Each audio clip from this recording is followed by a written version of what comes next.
انا هعمل لانش بوكس موجود في كل بيت. سيبكم بقى من اللانش بوكسات التانية، وتعالي بقى نقول لكم ايه على لانش بوكس الامهات. هنعمل ايه؟ اول حاجه نوت انا معايا رغيف بلدي، رغيف عيش بلدي بتاع الفرن اللي احنا بنجيبه من على بطاقه الطعميه. هبتدي ان انا افتحه كده اهو. تمام اهو، فتحته كده اهو اكنك هتعملي حواوشي. وعندي بيضايه.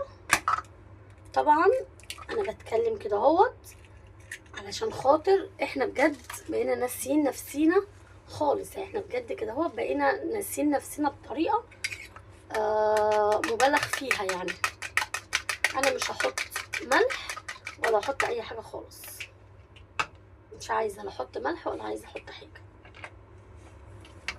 همسك كده اهوت البضايه، احط نصها بس كده في الرغيف. تمام.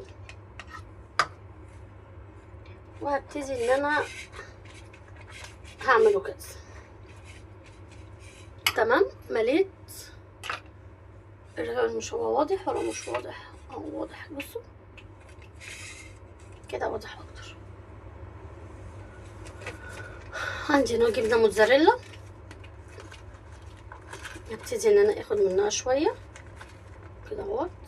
كل ده طبعا كان في الفريزر، انا لسه مطلعاه. حطينا كده شويه من الموتزاريلا. ما عندكيش موتزاريلا حطي اي حاجه. تمام. حطينا كده شويه من الموتزاريلا. هنا اهوت انا كنت مصلصه صلصه طماطم.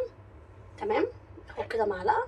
انا بحب ان انا اجيب صلصه الطماطم، بحب اجيب الطماطم يعني واروح ايه 5 كيلو طماطم وابتدي ارفعهم على النار واسبكهم واحطهم في القالب.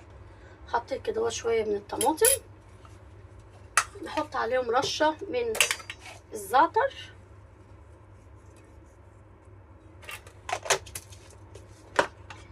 وعندي نوات فلفل وطماطم وزيتون. هاخد كده شويه من الفلفل كده اهو، وشويه من الزيتون. هبتدي ان انا احطها بالطريقه دي كده اهو، بالطريقه دي. عندي هنا بقى جبنه شيدر، احط شويه جبنه شيدر.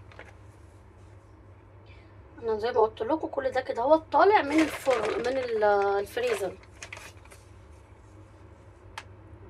بصي افطري اي حاجه خفيفه على الصبح. اللي ما عندوش اي نوع من انواع الجبن اللي انا هحطها دي يستغنى عنها، ما تقفيش على حاجه معينه. انت ممكن على فكره تعمليه بيض بس، او ممكن مثلا تعمليه بيض